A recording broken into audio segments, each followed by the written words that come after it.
Brazilian model, সে ইন্ডিয়ার হরিয়ানাতে vote দেয়, 22 বার vote দেয় 10টা বুথে।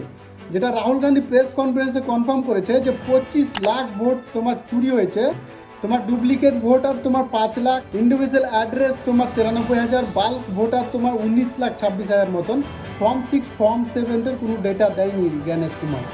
আমার কাছে এই প্রশ্ন, এই মেয়েটা আজকে নাম কিছু জায়গায় আছে, সীমা, সুইটি, সরস্বতী, জ্ঞানেশ কুমার, আমি এটা বলছি এটা কীভাবে পসিবল। আরও তোমার 2-3টা আছে যে হাজার হাজার লোক তোমার ইউপি থেকে এসে হরিয়ানাতে ভোট দিয়েছে।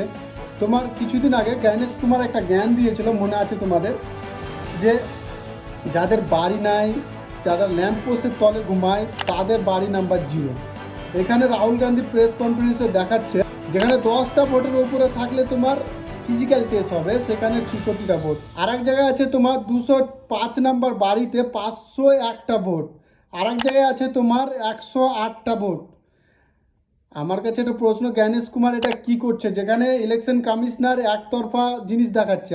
আর একটা জিনিস, যে এক্সিট পোল দেখাচ্ছিল হরিয়ানা ভোটের পরে, রেজাল্টের আগে, যে কংগ্রেস ওখানে ভালো ভোটে জিতছে, মার্জিনে জিতছে, কিন্তু তারপরেও তোমার হরিয়ানার নেতা বলছে, বিজেপির নেতা বলছে ওখানকার, যে তারা একতরফা সরকার নিয়ে আসছে, কারণ তারা জানতো যে তারা ভোট চুরি করেছে।